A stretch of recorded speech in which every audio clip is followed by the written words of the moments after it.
Kongsi ni. Walaupun baru saja kita selesai menyambut Tahun Baru Cina, saya kira masih lagi dalam perayaan Selamat Tahun Baru Cina. Sempat lagi lah nak ucapkan Selamat Tahun Baru Cina kepada seluruh masyarakat Tionghoa di negara Malaysia. Dan apa khabar anda semua? Malam tadi dengannya banyak yang tersangkut di dalam kesesakan Jalan Raya. Tapi itulah bagi kami yang di dekat rumah ni pun sampai 12.30 lebih pun masih lagi kedengaran bunyi-bunyi mercun. Betul, itulah kemudian dia. Juga barangkali pagi ni yang tadi saya sebutkan, kesesakan Jalan Raya, pagi ni pergi kerja tu macam alamak, tak masih lagi mood. Liat lagi ya. Liat lagi nak bangun. Bangun. Juga kepada para majikan, berilah peluang sikit kan. Pagi-pagi ni bagi pekerja-pekerja yang barangkali kepenatan malam tadi bisa sesak di atas jalan raya, beri mereka ruang sedikit bagi ni untuk mengambil nafas kejap.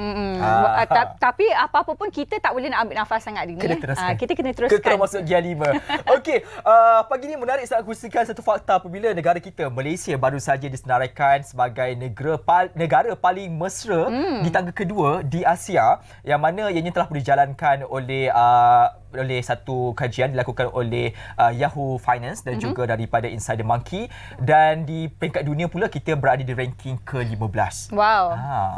Jadi saya nampak tangga kedudukan ni untuk apa sebenarnya ni? Ini untuk mengukur tahap kemesraan rakyatnya. Jadi kita berada di tangga kedua bagi negara Asia dan tangga ke-15 di dunia, dan ni saya kira betul lah tu kan. Betul lah, sebab kita semua rakyat Malaysia semua orang kata murah dengan senyuman. Alhamdulillah rakyat Malaysia yang sangat murah hati, memberi. Seperti Pasha. Okey, alright. Baik, kita nak saksikan apa yang menarik di bernama.com. Ini adalah salah satu usaha yang dilakukan antara kerjasama bagi kedua-dua negara, iaitu negara Malaysia dan juga Indonesia, apabila satu jalinan serumpun dilakukan berdasarkan daripada ISWAMI, yang merupakan satu pertubuhan di antara wartawan Malaysia dan juga Indonesia. Kali ini 15 orang daripada pelbagai agensi berita negara ini dibawa ke Jakarta, Indonesia, dan telah pun berlepas malam bagi melakukan pelapuran, khususnya apabila difahamkan di Indonesia bakal berlangsungnya pilihan raya presiden ataupun Pilpres 2024 yang akan berlangsung pada 14 Februari ini. Dan kerjasama ini meningkatkan hubungan dua hala antara kedua negara, khususnya dalam konteks kewartawanan. Dan saya difahamkan juga banyak aktiviti telah pun dirangka kepada mereka. Dan menariknya untuk tahun ini, kerana ia dilakukan setiap tahun, tetapi tahun ini menarik kerana ia dilakukan ketika menghampiri bagi pemilihan Presiden Indonesia. Dalam masa yang sama juga, uniknya kali ini kerana wartawan-wartawan yang dihantar ke Indonesia kali ini melibatkan wartawan-wartawan muda, kerana kelazimannya ianya melibatkan wartawan-wartawan kanan ataupun ketua-ketua pengarang bagi agensi berita, tetapi kali ini dibawa adalah wartawan-wartawan muda. Barangkali ianya bagi tujuan untuk membantu mereka mendapatkan maklumat lebih banyak lagi, dalam masa sama juga memberikan kepada mereka pendedahan khususnya berkaitan tentang bagaimana perjalanan pilihan raya di Indonesia. Dan itu mungkin juga satu kerjasama lah antara wartawan-wartawan Malaysia dan juga wartawan-wartawan di Indonesia. Betul. Selanjutnya, Dini suka makan ikan tilapia. Okey, itu memang ngam lah orang kita kan. Okey, ini antara satu berita peserta-peserta daripada Inisiatif Pendapatan Rakyat dan juga Inisiatif Usahawan Tani. Di peserta-peserta ini telah pun diberikan orang kata inisiatif untuk memulakan dalam orang kata projek pertanian ataupun perikanan untuk membesarkan ikan-ikan tilapia. Dan ini kerana ikan tilapia merupakan ikan yang mudah diurus dan juga ianya cepat membesar. Antaranya faktor-faktor ikan tilapia merah ni dipilih juga kerana mempunyai daya tahan yang tinggi. Dan kalau nak tahu sebenarnya Dini, saiz ikan ni sebenarnya bermula daripada sekecil-kecil 2 hingga 3 inci. Dalam satu sangkar itu sebanyak 2,000 ekor ikan. Dan setakat ini seramai 5 orang peserta telah diberikan dalam 4 sangkar seorang untuk diuruskan. Dan juga menurut pensyarah kanan Fakulti Pertanian UPM, Dr. Fadil Syukri berkata 5 peserta IPR Intan ini juga merupakan kumpulan pertama projek ini yang sedang mula mengusahakan ternakan tilapia dalam sangkar dari Disember yang lepas. Jadi dianggarkan bermula agaknya dalam lebih kurang bulan April hingga Mei nanti ikan-ikan ini akan membesar sebesar 400 hingga 500 gram dan boleh mendapat keuntungan ataupun hasil pendapatan sebanyak RM10,000. Okey, ini satu usaha yang cukup baik. Saya kira harus untuk dipergiatkan dan pelibatan daripada rakyat harus ditingkatkan lagi kerana merupakan salah satu usaha untuk kita memajukan lagi ekososial bagi masyarakat kita. Baik, selepas ini kita nak bersama dengan rakan setugas dari berita. Namun sebelum itu seperti biasa kita nak saksikan dulu laporan cuaca.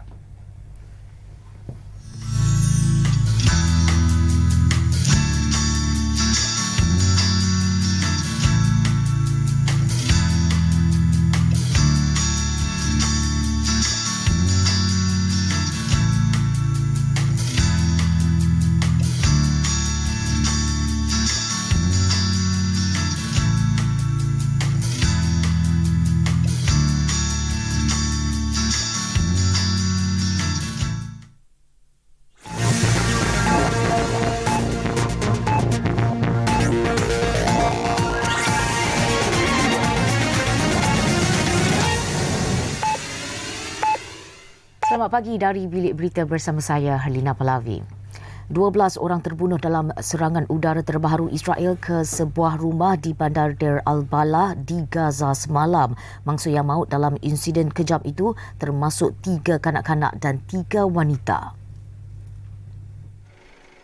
Keadaan masih belum reda di semenanjung Gaza yang menyaksikan hospital terus menerima mangsa maut akibat serangan rejim Zionis. Menurut Pegawai Kesihatan Palestin, serangan Israel ke Gaza telah membunuh lebih 28,000 orang di wilayah tersebut dan menyebabkan 80% penduduknya kehilangan tempat tinggal. Kementerian Kesihatan di Gaza yang dikendalikan Hamas memaklumkan lebih 12,300 kanak-kanak dan remaja turut terbunuh dalam konflik itu. Seorang warga Nepal dipercayai lemas selepas dilaporkan terjatuh dari kawasan berbatu ketika membuat panggilan video di Teluk Tongkang. Ketua Polis Daerah Kuantan ACP Wan Muhammad Zahari Wan Busu berkata pihaknya menerima laporan mengenai mangsa yang dikenali sebagai Ganesh Rana 22 tahun pada 5.50 petang semalam. Mangsa yang juga bekerja di sebuah kilang di Kuantan dikatakan pergi ke lokasi kejadian bersama beberapa rakannya sempena cuti perayaan Tahun Baharu Cina. Menurut rakan mangsa, ketika kejadian mereka duduk di kawasan berbatu dan mangsa dipercayai tergelincir sebelum terjatuh ketika sedang membuat panggilan video bersama kakaknya sekitar 4.30 petang. Rakan mangsa cuba menyelamatkannya dengan mencapai baju mangsa namun gagal kerana arus kuat. ACP Wan Muhammad Zahari berkata operasi mencari dan menyelamat mangsa dilaksanakan di sepanjang Teluk Tongkang hingga pantai Teluk Cempedak sebelum ditangguhkan kerana cuaca buruk.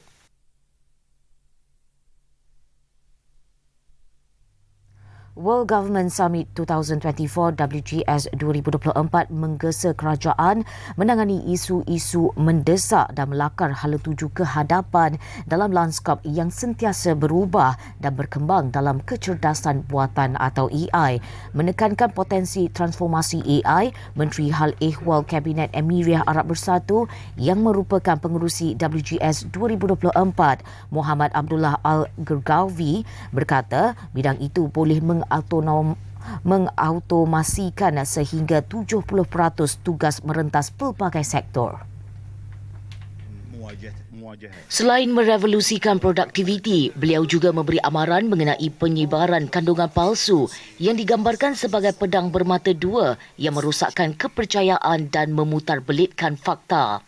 Muhammad Abdullah turut menekankan kepentingan melindungi kebenaran daripada putar belit untuk mengekalkan keyakinan dalam institusi. Merujuk kepada beberapa dekad yang lalu, Muhammad Abdullah mengakui impak positif integrasi ekonomi global yang telah mengeluarkan berbilion penduduk dunia daripada kemiskinan dan memacu pertumbuhan ekonomi. Bertemakan Shaping Future Government, WGS tahun ini memberi tumpuan kepada 6 tema dan 15 forum global yang akan meneroka strategi dan transformasi utama dalam sektor utama merentas 110 dialog interaktif. Lebih 200 penceramah terkemuka termasuk Presiden, Menteri dan Pemikir akan berkongsi pandangan mereka bersama 23 mesyuarat menti dan sesi eksekutif yang menyambut lebih 300 menteri. Sekian dari Bilik Berita, salam hormat.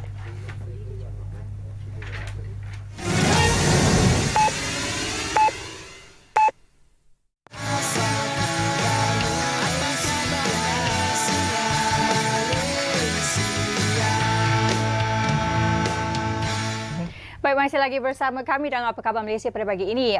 Topik kita pada pagi ini, Dini, rasanya salah satu topik yang sering mengganggu ataupun merisaukan rakyat Malaysia berkenaan dengan tenaga pekerja asing ataupun secara pendeknya adalah parti lah. Tapi sebenarnya pekerja asing tak semestinya mereka adalah parti. Betul. Jika mereka mempunyai permit yang sah, tidak ada masalah. Tidak ada masalah. Tetapi dia menjadi isu ini yang membelenggu rakyat Malaysia. Sebenarnya ia menjadi satu masalah bila kita ada lambakan pekerja-pekerja asing dalam negara, dan mungkin adalah timbul masalah-masalah sosial dan sebagainya. Tapi untuk menjawab segala persoalan dan kerisauan rakyat Malaysia di luar sana, bersama kami pada hari ini, Dini. Ya, kita bersama dengan Ketua Pengarah Jabatan Imigresen Malaysia, iaitu Dato' Ruslan Jusoh. Terima kasih, selamat datang, Tok. Terima kasih, Nik. Tok, pagi-pagi ni kita bawa terus Ketua Pengarah ni Betul. datang kerana saya percaya rakyat Malaysia menantikan individu yang saya kira bertanggungjawab untuk memastikan isu ini dapat dilandaikan. Dato' nak sentuh dulu berkaitan tentang bagaimana survei dilakukan oleh Menteri Dalam Negeri di platform X baru-baru ini yang menyentuh tentang pelan perancangan di peringkat Menteri Dalam Negeri ataupun KDN sendiri. Ditanya kepada masyarakat apakah isu yang dijadikan sebagai fokus utama untuk tahun ini, ramai masyarakat mahu isu parti itu diselesaikan dahulu. Dalam konteks ini saya bertanya kepada Datuk dahulu berkaitan tentang kenapa kita sendiri dijadikan sebagai pilihan utama kepada rakyat asing dan melakukan tindakan dengan masuk negara kita tidak melalui jalan yang benar, jalan yang betul, dan menjadikan Malaysia ini sebagai tempat utama mereka mencari rezeki tanpa mengikut ludas undang-undang itu sendiri. Bagaimana, Datuk? Terima kasih, Dini. Bagi pihak saya, Jabatan Imigresen, ingin mengucap terima kasih pada bernama lah yang selalu membantu Jabatan Imigresen ni untuk mempromosikan program-program dan juga tindakan yang kita buat dalam mengenal pasti dan juga memberi fokus kepada pengurusan warga asing di Malaysia ni. Apa yang pentingnya kita sekarang ni adalah kita ada dua keadaan sebenarnya. Ada warga asing, pekerja asing. Betul. Ada satu lagi parti. Dia dua keadaan berbeza. Betul. Kalau kita tengok di luar sana, bila masyarakat kita tengok ramai rakyat asing, mereka kata parti. Tetapi keadaannya berbeza sebenarnya. Sebab untuk makluman, kita sekarang ini sudah berada di tahap 2.1 juta pekerja asing di Malaysia. Mereka ni berdaftar. Berdaftar dengan Jabatan Imigresen. Dengan arti kata lain, mereka mempunyai pas yang sah. Tetapi dalam masa yang sama juga, kita tengok sepanjang ini unjuran daripada Kementerian Ekonomi. Menjelang 2025, kita menganggarkan bahawa pekerja asing di Malaysia ni adalah dalam figure 2.4 juta. Itu adalah unjuran yang ditetapkan oleh Kementerian Ekonomi. Tetapi dalam keadaan sekarang kita dah ada 2.1. Tapi menjawab soalan Dini tadi, kenapa semua nak datang ke Malaysia? Kalau kita tengok di Malaysia ni, perkara yang paling utama adalah kestabilan politik. Negara kita ni aman. Dan juga ruang untuk mereka mencari pekerjaan di sini. Apabila selepas COVID-19, kita tengok industri kita, pembinaan, perkilangan dah mula kembali naik. Betul. Dan dalam masa yang sama, kita memerlukan tenaga pekerja asing untuk membantu menjana ekonomi kita. Dalam erti kata lain, dalam konteks bagaimana pekerja asing suka datang Malaysia, kita tengok daripada mana mereka datang. Budaya mereka hampir sama dengan kita. Sebagai contoh, buat masa ni kita mempunyai pekerja asing yang paling ramai adalah daripada Bangladesh. Yang kedua daripada Indonesia. Yang ketiga daripada Nepal. Kesemua mereka tu budayanya hampir sama dengan kita. Itu adalah salah satu daripada tarikan, dan juga masyarakat di Malaysia ni kita tengok mudah mesra dengan orang luar. Itu adalah culture kita. Tetapi apa yang penting di sini, peluang ekonomi untuk bekerja besar. Dan yang keduanya, kestabilan politik menyumbang untuk mereka datang ke Malaysia. Okey, baik. Okey, Datuk, kita nak tanya. Inilah antara isu-isu yang merisaukan rakyat Malaysia di luar sana adalah satu persepsi di mana bila kita lihat pekerja asing, kita terus fikirkan pekerja asing itu adalah parti. Jadi mungkin Datuk nak cuba terangkan sedikit antara inisiatif-inisiatif ataupun usaha-usaha yang dijalankan oleh Jabatan Imigresen sendiri untuk membantras ataupun membendung masalah parti negara. Tapi sebelum tu mungkin boleh jelaskan sejauh mana sebenarnya masalah parti di negara Malaysia ni? Terima kasih Fasha. Sebenarnya kalau kita tengok dua keadaan berbeza, tadi apa yang Fasha tanya, satu parti, satu adalah pekerja asing. Pekerja asing itu merujuk mereka yang mempunyai pas yang sah. Tetapi dalam keadaan tertentu, kita tengok ada yang mereka masuk ke Malaysia tanpa dokumen yang sah. Dan ada di kalangan mereka bekerja tanpa PAS yang dikeluarkan oleh Jabatan Imigresen. Okey. Kalau kita tahu bahawa kita semua tengok di luar sana kan, ramai mereka bekerja di restoran ataupun di tapak-tapak pembinaan. Kita datang ke sana untuk membuat semakan. Apa dia semakan kita buat? Yang pertama, Jabatan Imigresen perlu memastikan bahawa mana-mana warga asing yang berada di Malaysia, mereka perlu mempunyai dua perkara. Yang pertama, dokumen perjalanan yang sah, Okey. iaitu pasport. Yang kedua, kalau mereka bekerja di sini atau berada di sini, mereka perlu mempunyai PAS yang sah. Kalau bagi pekerja asing, mereka perlu mempunyai PAS lawatan kerja sementara ataupun dikenali sebagai PLKS. Kita tampak di pasport dia. Dengan erti kata lain, bila kita buat pemeriksaan, mereka tunjuk pasport, terbukti mereka adalah pekerja yang sah. Okey. Tetapi ada dalam keadaan lain, mereka hanya datang sebagai pelancong. Ada setengah negara kita benarkan mereka berada di Malaysia selama 30 hari. Tetapi mereka dalam tempoh 30 hari tersebut, mereka pergi bekerja. Apabila mereka datang bekerja, di saat mereka hanya memegang PAS lawatan sosial untuk bercuti, untuk datang bersantai-santai di Malaysia, shopping dan sebagainya, tapi mereka bekerja. Itu adalah salah satu kesalahan. Mereka tidak patut. Itu adalah melibatkan salah guna PAS. Itu antara perkara-perkara yang kita semak. Yang pertama, kita buat operasi. Operasinya berterusan. Bermula daripada tahun ini saja, untuk saya maklum, kalau kita tengok jumlah yang kita buat, sehingga 8 bulan 2 baru-baru ni, kita sudah membuat 1,600 1,687 operasi kita buat. Daripada 1,607 operasi ni, kita dah periksa 19,873 orang dalam lebih kurang dalam sebulan lebih. So ini adalah komitmen kita di ni, sebab di luar sana rakyat aduan hari-hari datang kepada saya, email tak putus-putus. Apa yang mereka highlight, kawasan saya penuh parti. Kawasan tempat tinggal mereka, apartmen mereka penuh parti. Mereka buat aduan sebegitu. Bila kita pergi semak, hanya sebahagian kecil saja mereka ni tidak mempunyai dokumen. Tetapi kebanyakan mereka mempunyai PAS lawatan kerja yang sah. Itu antara perkara-perkara yang kita beri fokus. Walau bagaimanapun, kita tengok, walaupun kita tahu mereka tu adalah pekerja asing yang sah, tapi pemeriksaan kita tu kita buat secara berterusan. Begitu juga kita buat naziran. Sebagai contoh, syarikat pembinaan, mereka ada pekerja asing seramai 100 orang. Kita akan datang ke tempat mereka, kita semak, adakah 100 orang tu ada di situ? Adakah mereka bekerja di situ? Atau tiba-tiba kita dapati 5 daripada mereka tu bekerja di restoran. Jadi benda-benda ini kita semak supaya pastikan majikan yang menggajikan pekerja mengikut sektor yang mereka dah dapat kelulusan, mereka tu perlu berada di situ. Okey. Mereka tak boleh berada di tempat lain. Okey, baik. Dalam konteks satu lagi, Datuk, ini berkaitan tentang penjaja-penjaja yang datang daripada warga asing.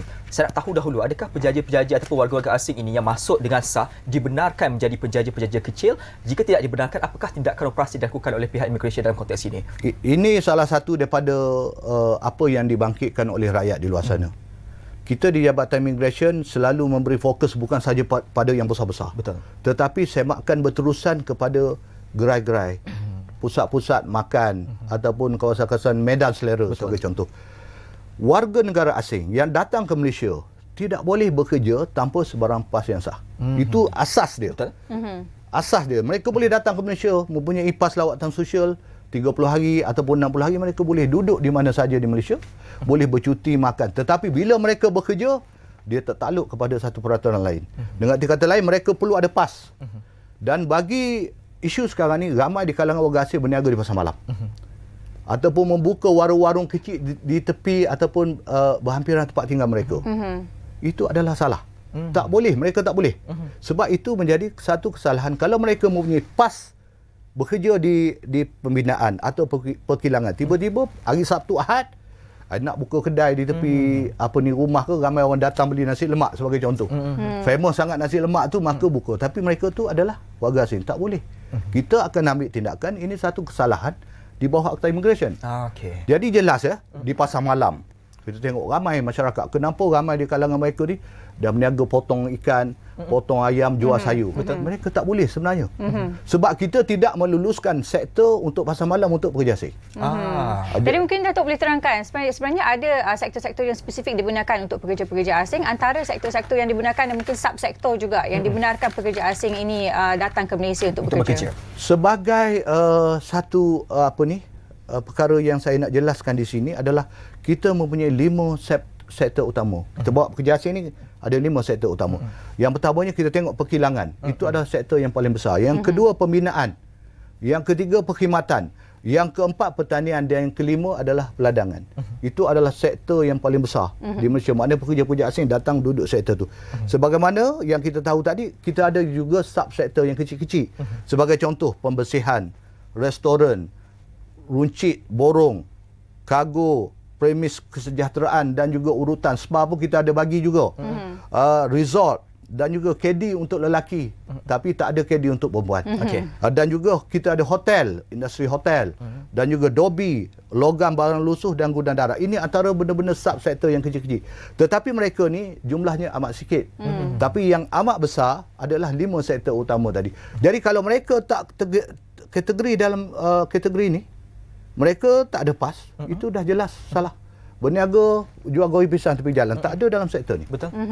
Maknanya itu adalah salah. Itu jelas sekali. Baik, tindakan pelaporan itu juga harus diambil oleh masyarakat yang barangkali menjadi mata tinggal. Dan selepas ini saya bercakap berkaitan tentang satu perkara lagi yang penting, iaitu berkaitan tentang mereka yang menjadi tali barut menyebabkan perkara ini tidak henti berlaku. Betul. Kerana mereka membenarkan dan memberikan ruang kepada mereka ataupun warga asing yang tidak berkomunikasi untuk terus berada di negara kita. Semuanya selepas ini.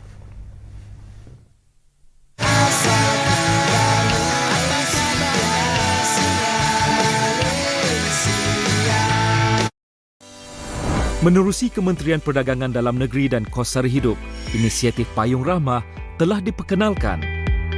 Terdapat 4 inisiatif utama, antaranya program Jualan Rahmah,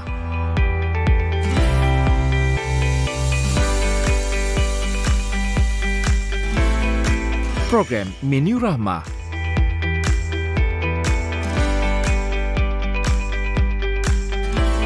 program Bakul Rahmah,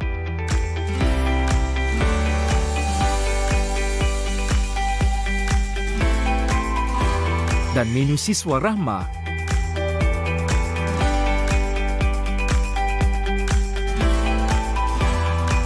Kerajaan Madani sangat komited dalam membantu golongan kurang berkemampuan mendapatkan barang keperluan harian serta mendepani isu kos sara hidup. Payung Rahmah akan terus diperkasa.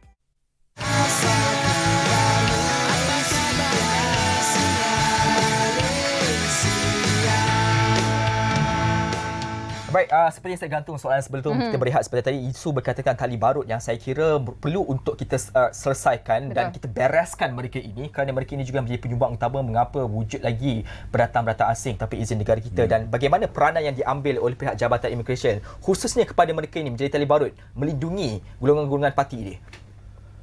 Ini satu lagi masalah yang berlaku di Malaysia. Kita tengok dari segi persoalan asasnya. Bagaimana seorang parti pendatang asing tanpa izin boleh hidup di Malaysia kalau kita tak bantu mereka? Apa dia cara kita bantu mereka adalah kita memberikan mereka kerja. Sedangkan mereka tidak boleh sebab mereka adalah pendatang asing tanpa izin. Betul. Mereka adalah parti. Mereka tidak boleh berada di negara kita. Tetapi ada majikan ni menggajikan mereka. Sama ada di semua sektor lah. Ada yang bawa berniaga dengan mereka di sektor pertanian dan sebagainya. Jadi ini adalah satu kesalahan. Pada tahun ini kita akan memberi fokus kepada kesalahan-kesalahan yang melibatkan majikan. Mereka itu kita kira sebagai satu majikan. Di bawah Akta Immigration, kita ada 3 perkara. Di bawah Seksyen 55B, Seksyen 55E dan juga Seksyen 561D. Antaranya adalah menggajikan parti. Parti ini kita dah faham, mereka tak ada dokumen. Betul. Yang kedua, membenarkan parti berada di premis mereka, melindungi parti. Bukan saja kita bawa kerja dia, tapi kita letak simpan di rumah kita untuk tinggal di rumah kita dan sebagainya. Itu pun satu kesalahan. Jadi antara perkara-perkara yang kita buat, kita memberi kesedaran kepada majikan. Ramai majikan ada yang mereka kata mereka tak aware perkara ni. Tetapi melalui hebahan, promosi dan juga engagement dengan media, kita beritahu benda ni salah. Siapa yang dah buat, sila berhentikan. Minta parti tersebut kembali balik ataupun datang ke immigration, serah diri dan kita hantar pulang. Sebab ini adalah satu kesalahan yang jelas. Pada tahun ini saja, tahun lepas kalau kita tengok, kita dah ambil tindakan terhadap majikan ni. 346 majikan telah kita ambil tindakan. Dan mereka ni boleh dipenjarakan sebenarnya. Dan yang keduanya adalah pada tahun ini saja 75 majikan kita telah ambil tindakan. Ini menandakan bahawa kita serius. Kita tak mahu mereka ni menggajikan parti. Sebab apabila mereka menggajikan parti, tiada proses yang betul. Dalam erti kata lain, mereka tak perlu bayar levy. Okey. Jadi duit kerajaan yang sepatutnya kerajaan dapat, mereka tak laksanakan. Mereka hanya ambil pekerja parti dengan gaji yang mereka fikirkan berapa ringgit mereka nak bagi satu hari. Maka di situlah. Sedangkan mengikut peraturan kita ada proses-prosesnya. Itu antara perkara-perkara yang kita beri tumpuan pada tahun ini. Okey. Tapi setakat ni ada tak mana-mana majikan yang telah pun dihukum penjara? Kerana jelas antara yang menjadi orang kata yang menyebabkan majikan-majikan takut atau parti-parti ni takut adalah apabila ditangkap akan dimasukkan ke penjara. Oleh kerana itu dia menjadi satu kitaran yang tak akan pernah berhenti, di mana parti tidak akan dilaporkan, majikan pun akan secara senyap-senyap simpan parti di rumah, digajikan sebagai orang gaji dan sebagainya. Macam mana Jabatan Imigresen nak menangani isu begini? Kita sebenarnya serius dalam perkara ini. Saya telah berbincang dengan pasukan saya, enforcement dan juga pihak penasihat undang-undang, pihak Timbalan Pendakwa Raya, supaya mereka yang buat kesalahan ini kita tidak akan lepaskan. So bergantung kepada pihak Timbalan Pendakwa Raya untuk membuat show. Sama ada nak mendakwa mereka atau mereka itu dikenakan denda dan sebagainya. Tetapi apa yang jelas di sini adalah tindakan tidak terlepas. Maknanya mereka kita tetapkan akan kena tindakan. Ini bagi mengelakkan supaya ruang untuk parti-parti ini berada lebih lama di Malaysia, sebab kita yang bantu mereka. Bukannya kalau mereka ada pas yang sah, kita tak bimbang, kita tak risau. Tapi ini tak. Okey. Betul.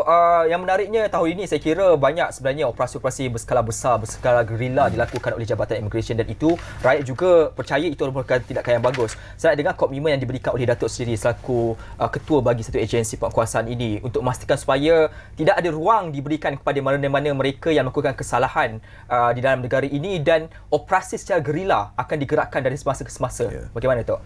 Okey, terima kasih Abudini. Ayat gerila tu luar biasa. Saya tak pernah guna lagi. Tapi maksudnya begini. Tahun ni memang ramai kita dapat feedback daripada pihak awam. Mereka rasa sedikit menyokong lah. Mereka menyokong tindakan kita. Betul. Terutamanya bila kita all out. Kita keluar. Setiap malam ni saya selalu beritahu kepada pihak luar, kita imigresen tak pernah tidur. Kenapa kita tak pernah tidur? Sebab operasi bermula jam 1 pagi di saat semua parti tidur lena. Maka di situlah kita berada. Dan proses dokumentasi bukan ambil masa separuh hari. Pegawai-pegawai kita sampai 1-2 hari tak tidur. Mereka yang terlibat dalam operasi. Ini adalah komitmen kita. Kita tak komplain. Tetapi apa yang pentingnya, kita ni mahu rakyat hidup tidur lena tanpa sebarang gangguan daripada mereka yang tidak sepatutnya mengganggu mereka. Betul. Kalau tahun ini saya menetapkan 220 hotspot. Besar kawasan dia, 220 hotspot di mana kawasan didiami oleh warga asing. Kawasan yang warga asing ramai bekerja di tempat itu. Kita akan buat semakan, buat operasi berterusan, dan perkara ni kita akan teruskan. Kita tidak akan berhenti. Dengan tu, tidak akan berhenti. Tidak akan berhenti. Setiap hari akan ada operasi. Okey. Baik, untuk tahun ini juga, saya nak tahu juga tentang bagaimana perancangan dilakukan oleh Jabatan Imigresen dalam memastikan semua perancangan 2024 itu berjalan dengan lancar, dan apakah fokus bagi tahun 2024 sepanjang tahun ini, Datuk? Okey, Dini, tahun lepas kita baru kembali pulih daripada COVID. Urus niaga imigresen dah mula kembali naik. Dan pada tahun ni proses kita, hala tuju kita adalah yang pertamanya kita nak melaksanakan satu transformasi perkhidmatan melalui inovasi digital. Kita nak digitalize, kita nak onlinekan semua perkhidmatan kita. Sekarang ni sudah ada, tetapi bagi saya sasaran saya berterusan supaya rakyat mudah untuk berurusan kita. Ada sebahagian urus niaga mereka tak perlu datang dah ke pejabat kita. Sebagai contoh, sekarang ni pasport. Mereka hanya buat online. 3 hari kemudian mereka boleh datang collect. Ada yang 1 hari boleh siap. Betul. Dan mereka tak perlu beratur lagi. Itu salah satu daripada inisiatif kita. Tetapi apa yang penting sekarang ni, kita buat tagline saya, we do it right. R-I-T-E. R tu merujuk pada rakyat. Keutamaan kepada perkhidmatan rakyat.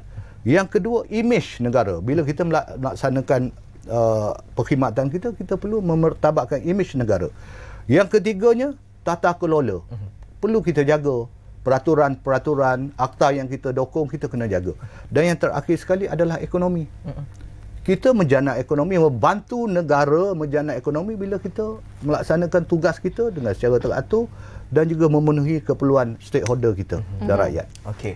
Baik, di penghujung ini juga barangkali usaha itu harus untuk dibebankan bukan semata-mata kepada Jabatan Imigresen, tapi rakyat juga berperanan membantu menjadi mata dan telinga. Untuk itu bagaimana nasihat dan juga pesanan kepada masyarakat supaya bersama-samalah kita membantu antara satu sama lain?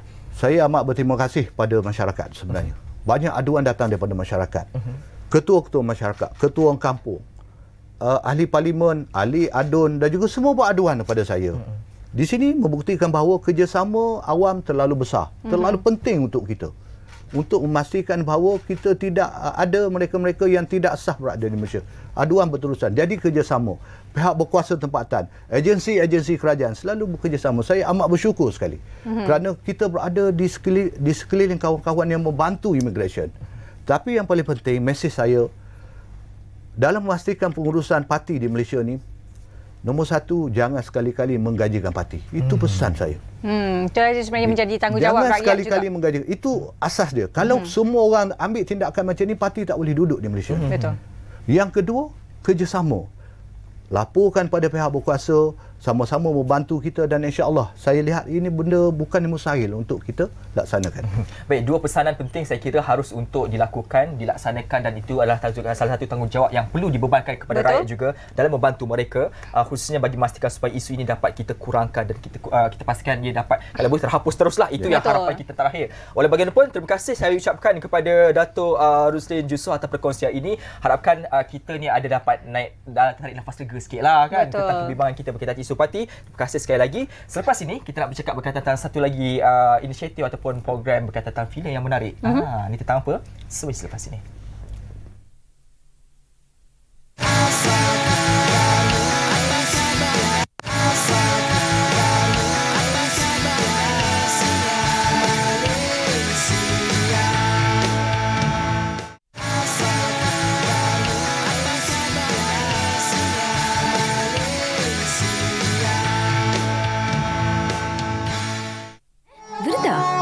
என்ன விருந்துப்பா?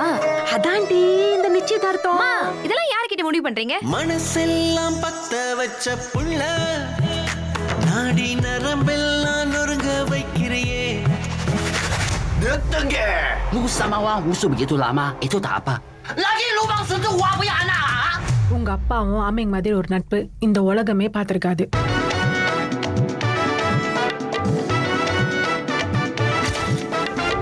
என்னடா ராஜா? ये संडे? என்னடா மொறிக்கிறே? Lu tahu ke apa hal?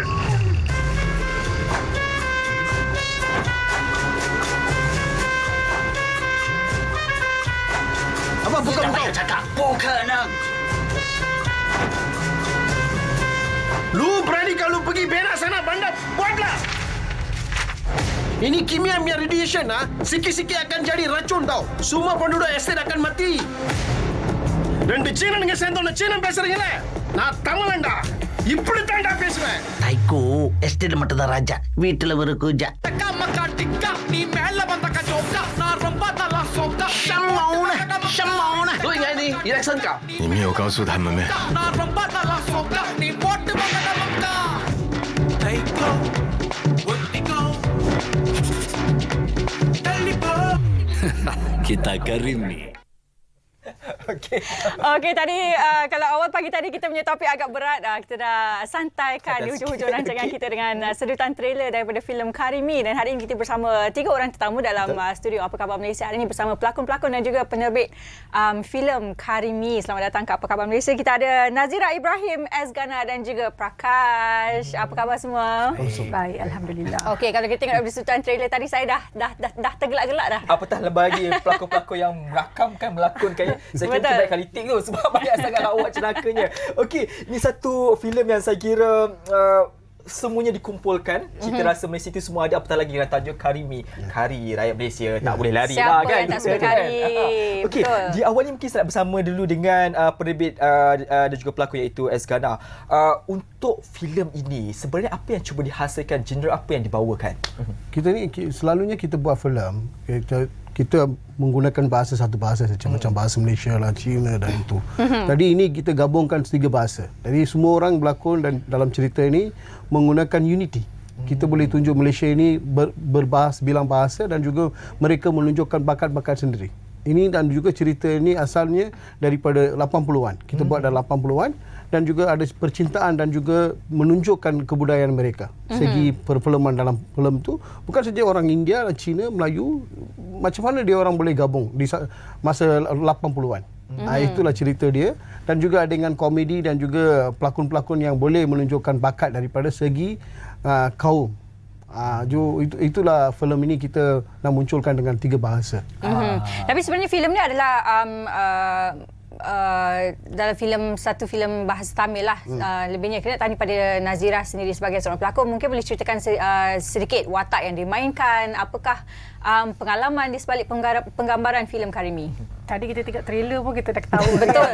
So kita orang sepanjang syuting setiap scene masuk ketawa. Kita kata relax kejap macam tu. Lepas tu saya pair dengan Mr. Gana. So tak payah cakap lah, setiap kali ada pair dengan dia, saya terpaksa saya ni sikit je boleh ketawa. So bila ada komedi-komedi macam tu, saya minta kena kata tunggu sekejap saya nak hold dulu Dia memang fun lah, memang very fun. Okey, ketika mula-mula diberikan naskah ini, pastinya sebagai pelakon perlu menyemak, membaca sebelum menerimanya. Diberikan naskah itu, apa reaksi awal ketika mendapat naskah dalam lakonan ini? Bila saya dapat skrip mula-mula ni, saya kat rumah, saya memang ketawa. Okay. Saya kiranya besar tengok Encik Gana. Tengok dia punya movie, komedi-komedi kan. Memang besar tengok cerita-cerita komedi. Lepas tu dapat hari ni berlakon dengan dia. So of course as a fan, saya rasa macam kagum dengan benda tu. Bila saya tengok skrip dekat rumah tu, saya kata this is sellable. And then bila berlakon dengan bukan saja Encik Gana, ramai lagi Ropi. Betul. Lagi pelakon-pelakon Cina. Semua memang on set, memang dia orang gila lah. Betul je saya boleh cakap. saya boleh bayangkan kalau trailer tadi dah boleh bayangkan macam mana. Betul. Untuk Prakash sendiri, apa agaknya kelainan yang dibawakan dalam filem Karimi ni sendiri? Karimi, watak dia, kebanyakan watak ni kita yang boleh pernah tengok. Yang kita pernah tengok dalam hidup kita sebelum ni. So siapa yang tengok cerita tu, dia boleh senang, mudah dia boleh faham apa yang dia nak cerita. Lagi satu, yang bergabung, masa nak bergabung tu, kita bercakap dengan lain bahasa, yang komedi tu automatik dia akan muncul. Sparkle dekat sana. So kita tak tahu apa dia Cina cakap ni. Kita tanya dia, apa dia cerita ni? Kita tak faham ni. So dekat sana kita dialog tu pun lagi satu, komedi ni dia dark comedy. So kita takkan acting tu takkan melebihi. Dia ada scope dia dalam range tu. Each of us kita ada kita punya scope tu. So kalau komedi, kadang-kadang kita ni pelakon komedi kan, dia combine, dia cuba override semua. Sini tak boleh pasal dia punya scope tu dah limit macam tu. So kita kena perform within that range tu. Okey, alright. Macam mana sebenarnya idea itu boleh tercetus untuk barangkali bagi penulis skripnya sendiri kan, dan juga bagaimana adunan itu dibawa. Saudara Esgana, dalam konteks ini, idea untuk menghasilkan satu karya yang barangkali jarang-jarang kita dapat lihat di Malaysia ini. Bukan, sebelum ini saya sudah buat dalam 14 filem. Papadam saya berlakon, Aflin Shauki yang direct. Saya pair dengan ini Jacqueline Victor. Jacqueline Victor tahu berapa pandai bahasa lah kan.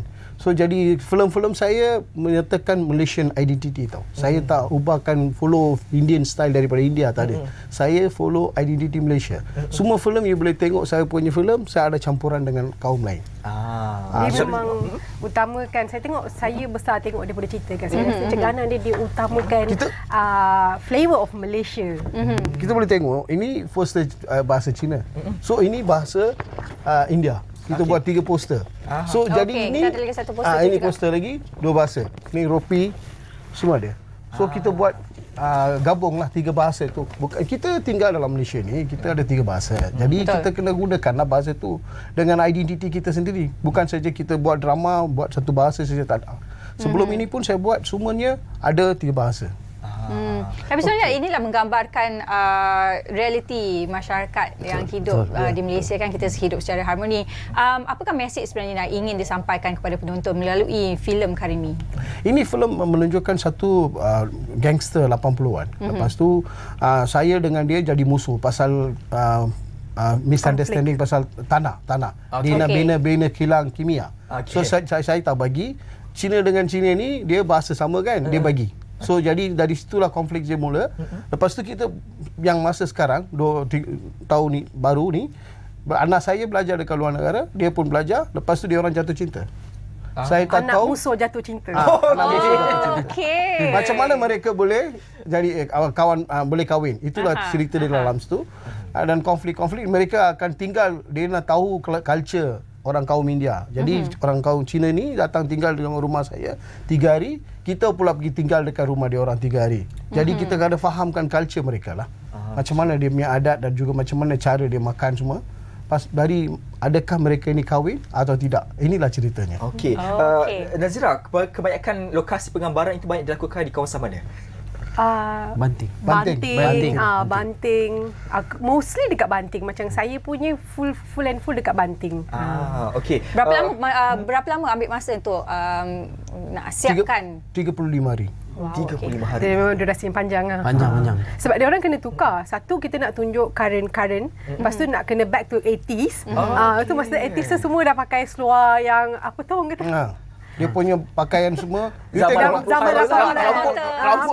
dia semua 80-an, yang dia rambut semua 80-an. Jadi macam itulah. Lagi satu, bila saya berlakon dengan Ropi ni, aduh tak boleh tahan. Saya nak tanya yang tu sebenarnya juga tu. Macam mana proses mengadu dengan rakan-rakan yang lain kan. Dan saya kira semuanya berpengalaman untuk mengadunkan mereka dalam satu cerita ni. Ditambah pula mereka ni semuanya pelawak-pelawak kan. Ya, betul. Bagaimana proses itu? Sukar tak? Sukar. Memang sukar. Kita memang ada scene di mana scene tu memang very very intense. Lepas tu Ropi kena datang. Tapi Abang Ropi datang dengan, tahulah Ropi dia macam mana kan. Kita orang sepatutnya scene tu memang kena serius ni. Kita dengan pelakon-pelakon lain, Allah macam mana ni, susahnya ni. Satu lagi, Ropi kena menari dalam cerita ni. Ropi kena cakap bahasa Tamil. Dia punya bahasa tu tak adalah fasih sangat. So jadi kita punya bahasa, kita gelak lah dengan tengok cara dia. Lagi satu, masa dia datang syuting, dia jaga semua orang tau. Masa tu dia datang, dia beli makanan untuk semua orang. Baguslah cara dia. Kita happy kerja dengan dia. Saya tak boleh lari daripada tengok trailer tu.